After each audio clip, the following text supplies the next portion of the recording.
Hello, this is Jonathan Wood from Soft Circuits, and in this video we're going to talk about creating owner-draw list boxes and combo boxes in MFC. And I'm going to start by creating a new MFC application.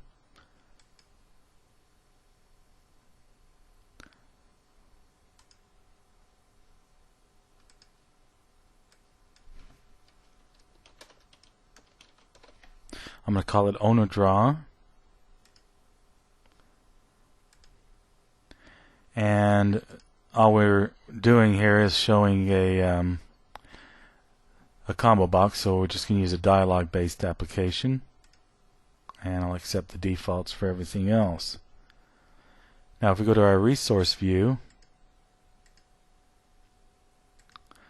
we can bring up the main dialog that MFC's created for us, and I'm going to add a combo box.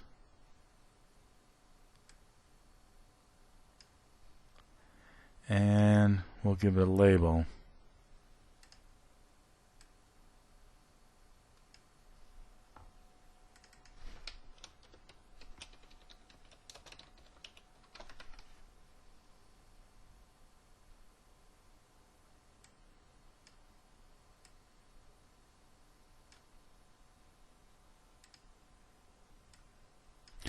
Now if I run that,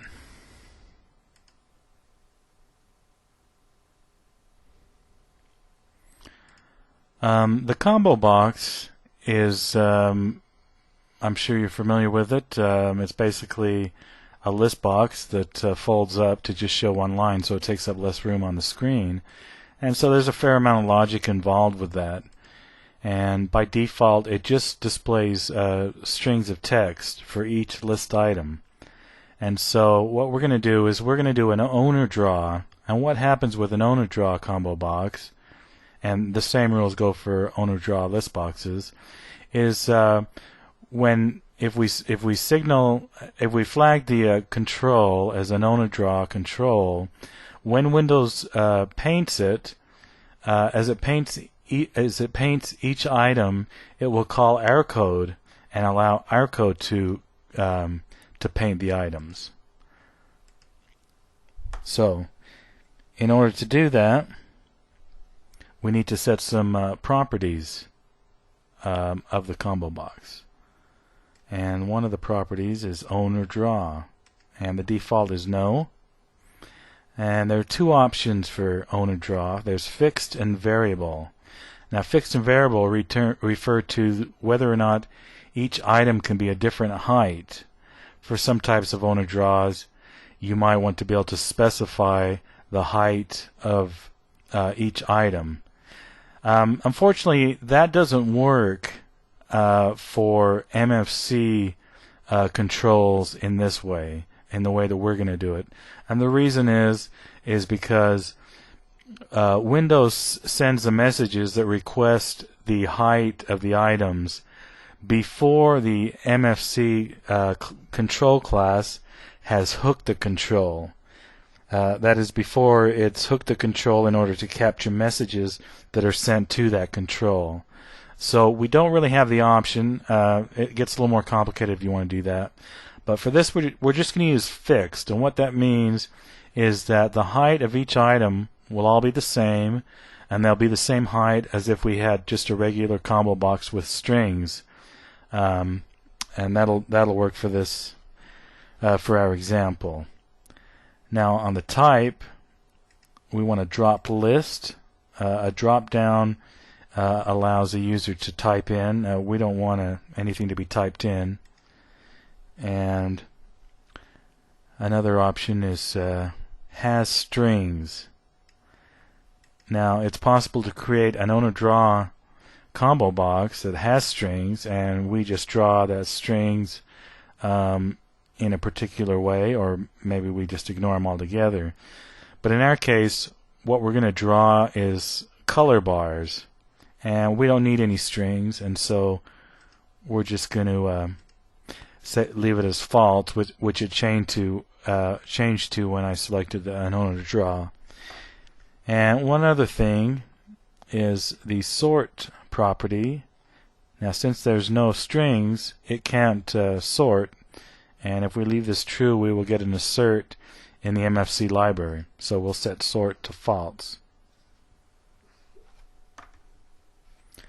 Okay, so the way we're going to do this is to create a class that will encapsulate the combo box control, and we will derive from the standard combo box control class. So we'll go to our Solution Explorer, and we're going to add class, and we're going to add an MFC class. And I'm going to call the class COD for owner draw combo box.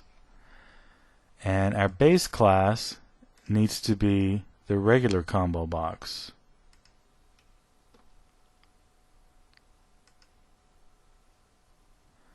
So now we've created this class COD combo box, and that will represent that control. Now we want to attach that class to the control, and we do that by right-clicking on the control and put add variable. And the variable type, as you can see, the default is combo box, but we're going to make it our combo box, and we're going to give it the name. Actually, I'm going to call it M_OD colors. And you'll notice over here that the category is control, which means this variable represents the control itself and not a value returned by the control.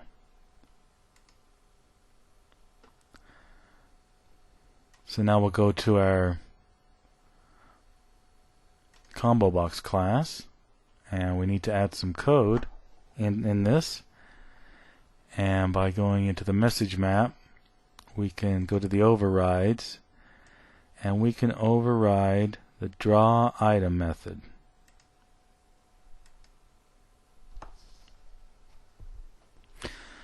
Okay, we've got a bit of code we've got to add here. As you can see, the argument is a draw item structure pointer, and that's commented out, but we're going to need that, so I'll uncomment that.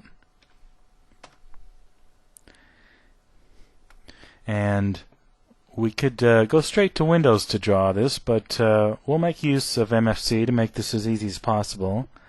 So for our device context, we're going to declare a CDC class and set it equal to, there's a static method of the CDC class called FromHandle, and that takes a handle to a device context. And the place we get that from is our argument LB draw item struct.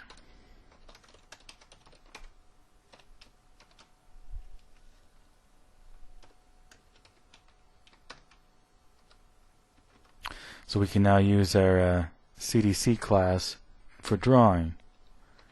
Now there's a number of actions that can be taken each time our draw item method gets called, and that is specified in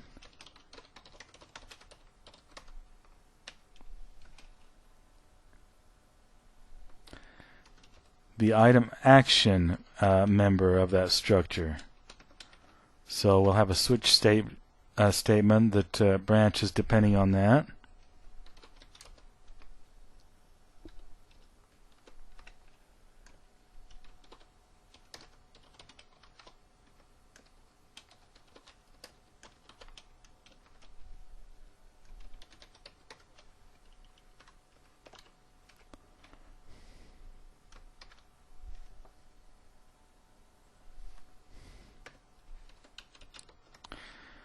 And for our first cases, our draw entire and select.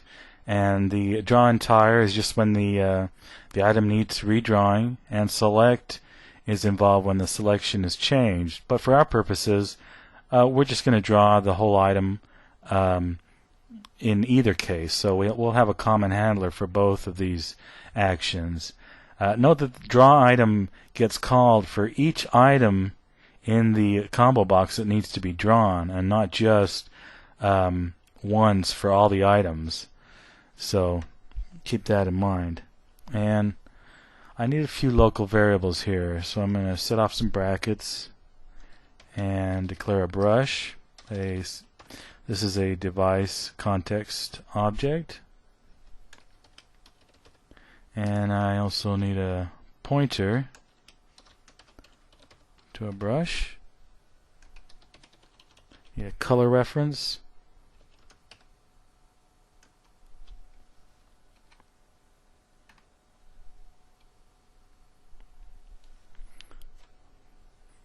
Actually, I don't need that. I want a CRECT object, and finally an integer for margin. Now there's a couple of states that the item could be in. It could be disabled, or it could be selected, or it could be unselected. So the first thing we're going to do is draw the background of the selection, but the color of the background, and also any text, which we don't have in our case, will be set according to the state. So we compare that with draw item struct item state, and the disabled flag is set. Then we will create a solid brush using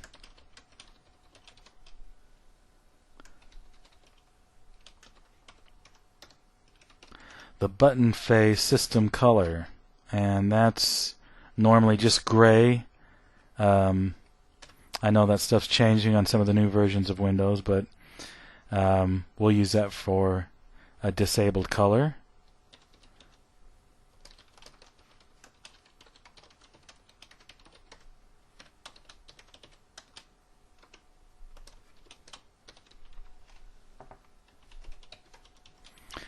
And another state is selected.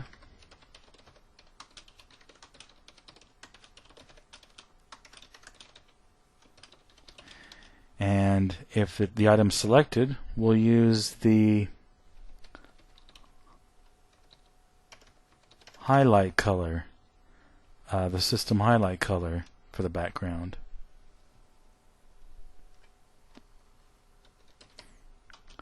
Finally, if neither of those are the case, we'll just use the default window color.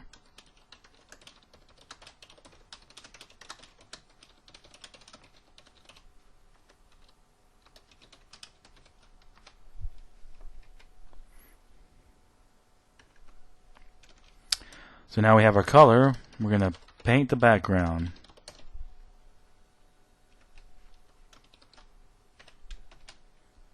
We'll use our device context object, and we'll call the fillRect method, and we pass it a rectangle of the item, and that can be found again in the argument that was passed.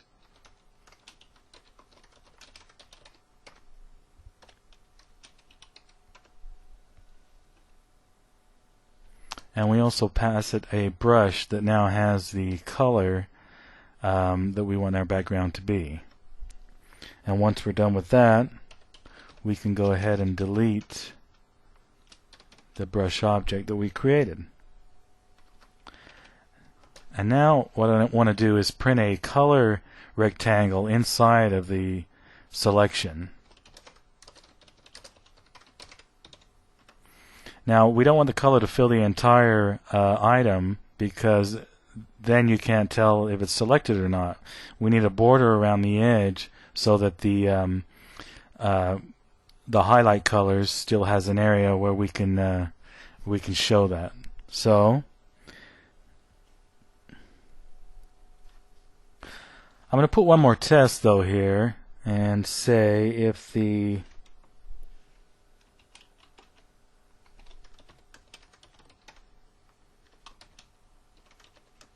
The item ID is the ID of the item that's being drawn, and if it equals -1, then there's no item selected and there's nothing to draw. So we're only going to enter this loop if it's not equal to -1. And we're going to set our rectangle object to the one that was passed.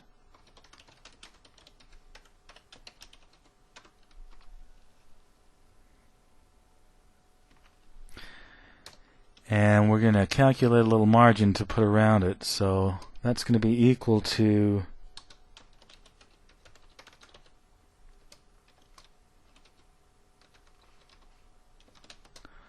1/5 of the height, and I base it on the height so that if it was a bigger, if the items were bigger, we'll give a little bigger margin, so it's proportional to the size of the item.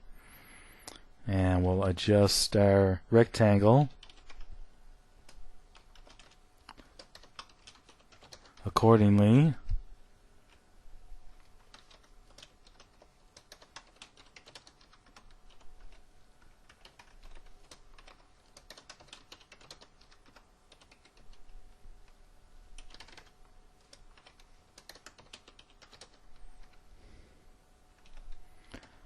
Now we'll create another brush.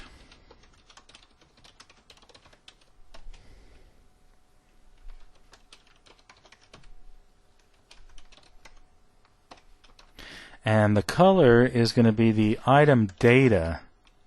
All list boxes and combo box have item data associated with each list item. And in our case, it's the item data that will specify the color for that selection. So we'll create a brush like that, and we're now going to select it into the device context, and in order to do that safely we need to save the old one, and that's returned by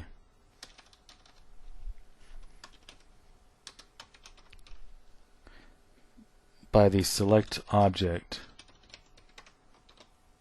method.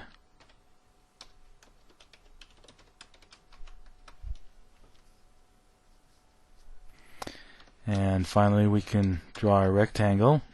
By default, the default pen in a device context is a black line, so when we draw the rectangle it will have a black line around it and it'll be filled with our brush color. So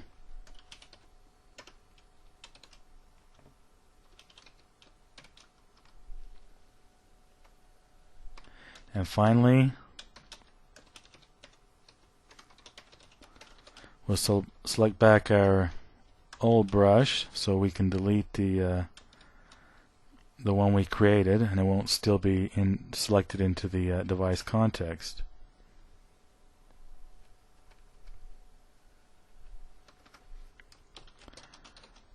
Now, if the item is not selected or does not have the focus, then we're done. So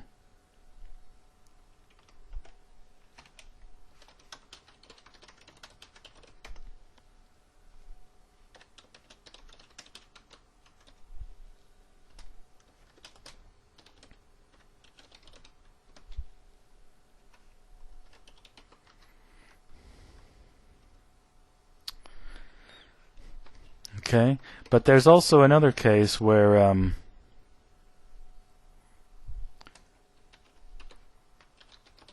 the focus is changed.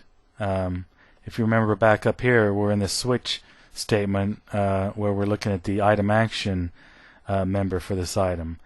So the item action can also be focus, in which case the focus is changed.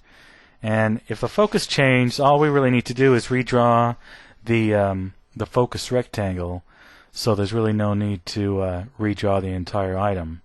So we can just draw the focus rectangle.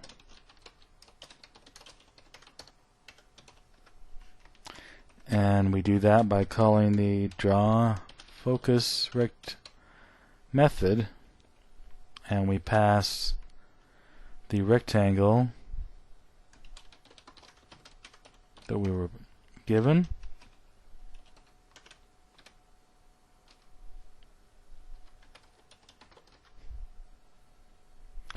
Now, I don't want this break here because we want to fall through. So if we come one of these first cases where we're drawing the list item, if the item does not have the focus, then we're done. Otherwise, we just want to fall through so that focus rectangle will get drawn when we're drawing the item. Okay, that's it for our drawing code. Now we're going to add one helper function here. The code that uses this object is going to want to be able to add the colors that will appear in the list, and we can make that a little easier by adding a helper method.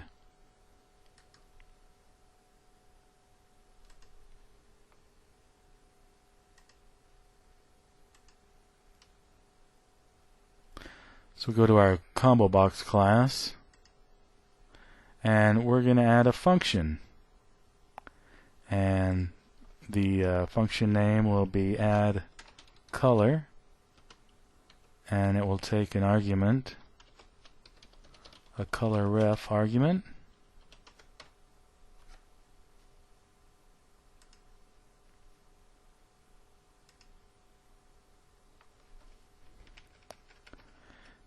And now we have that function. And this one's very simple. All we really want to do is add an item to the combo box, and then so that it appears as a color. And the way we do that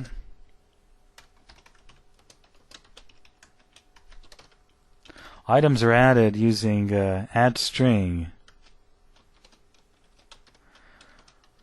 And we're just going to add an empty string. But add string returns an index of the item that was added, and from there we can get the we can set the item data. Now we need to compare for error handling. We can check to see if item is not equal CB error. Then we'll set the item data, and item is our item, and the color. And then we'll return item in case the caller wants to know which index the new item was stored at. So now we can go back to our main dialog class, and we go to the onInit dialog method, and we're going to add a little extra initialization, and we can call our add color,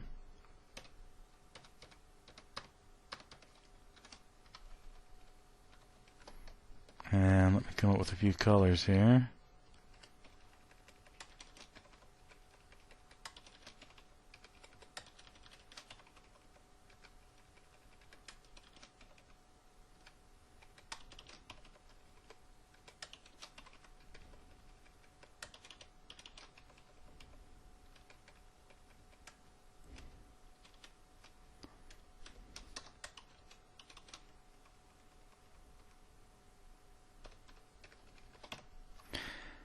And finally, we'll run our project.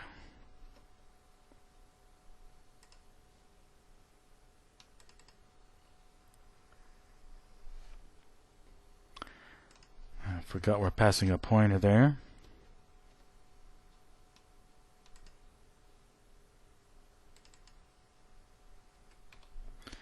Missing a closing parenthesis.